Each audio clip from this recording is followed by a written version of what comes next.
নমস্কার বন্ধুরা, আশা করি আপনারা সবাই খুব ভালো আছেন। আমি আজকে আপনাদের সঙ্গে শেয়ার করব কড়াইশুঁটির কচুরি। আজকে আমি ব্রেকফাস্টে কড়াইশুঁটির কচুরি বানাচ্ছি, সেটাই তোমাদের সঙ্গে শেয়ার করতে চলে এলাম। কিভাবে দোকানের মতো একদম ফোলা ফোলা এবং খাস্তা কচুরি বাড়িতেই বানিয়ে নেওয়া যায়, চলুন শুরু করা যাক। কচুরির মেন জিনিস হলো এর পুর। আমি এখানে কড়াইশুঁটি ভালো করে পেস্ট করে নিয়েছি, তাতে আদা আর কাঁচা লঙ্কা দিয়ে কড়াইতে নেড়ে নিয়েছি।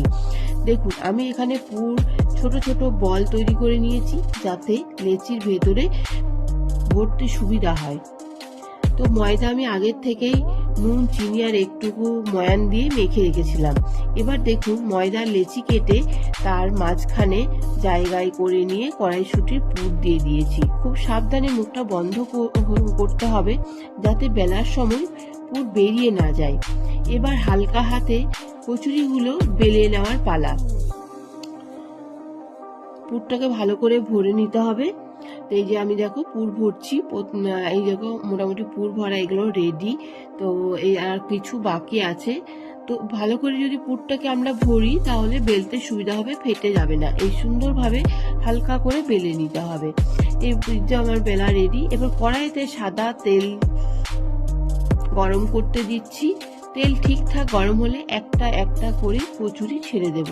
দেখুন কচুরিগুলো কেমন ফুলে ওঠে, এই দেখো একদম। আরেকটু ভালো করে লালচে করে ভাজলে খেতে কিন্তু দারুণ মুচমুচে হয়, তাই না? এই দেখো সুন্দর। আর এই যে আমার তেল গরম হয়ে গেছে, আমার লাল লাল করে আমি কচুরিগুলো ভাজছি। কেমন ফুলছে দেখো, কেমন ফুলছে বলো, সুন্দর না?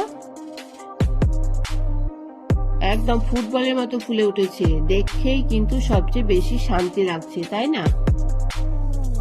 গরম গরম কড়াইশুঁটির কচুরি সাথে কষা আলুর দম জমে যাবে একদম।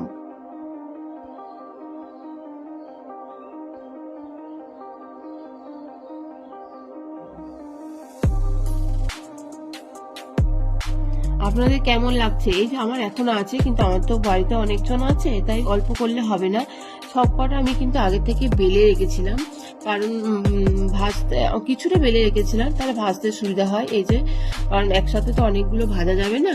তো মোটামুটি এই যে ভাজছি, দেখো বেশ গুবগুবে হয়ে কি সুন্দর ফুলছে।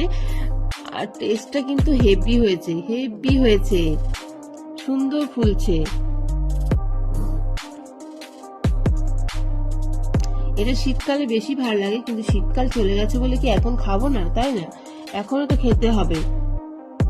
এটা কি সবসময় ভালো লাগে, কিন্তু শীতকালে কড়াইশুঁটি কচুরিটা একটু বেশি ভালো লাগে। দেখেছো একদম ফুটবলের মতো ফুলে উঠছে। ও, আমার তো নিজেই কেমন একটা লাগছে। তৈরি হয়ে গেল আমার আজকের গরম গরম কড়াইশুঁটির কচুরি।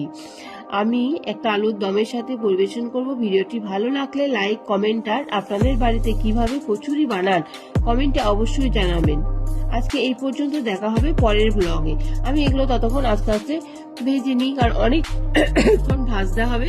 দেখো কতগুলো করেছি, দেখেছো? এটা তো একটু টাইম লাগে না ভাজতে, কারণ ভালো করে না ভাজলে কিন্তু ফুলবেও না, আর হচ্ছে খেতে টেস্ট হবে না। যত ভালো একটু লালচে লালচে ভাজা হবে, তত সুন্দর লাগবে। দেখো আমার এটা একটু ফেটে গেছিল, তার জন্য কিন্তু একটু ফুটে বেরিয়ে গেছে। কি আর করা যাবে বলো, সব তো আর সমান হয় না, সব তো আর সমান হয় না। তো তোমরা কিভাবে কড়াইশুঁটির কচুরি বানাও বাড়িতে, অবশ্যই জানিও কমেন্ট করে, ঠিক আছে? আর যদি ভিডিওটা ভালো লাগে, অবশ্যই একটা লাইক, কমেন্ট, শেয়ার করে দেবেন। চলো আজকের মতো টাটা। আজকে হবে মুচমুচে কড়াইশুঁটির কচুরি, গরম তেলে ফুলছে দেখো মন খুশিতে ভরি।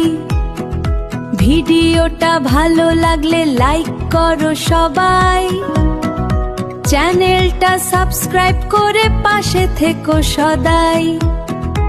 কড়াইশুঁটির কচুরি বানানোর সহজ উপায়।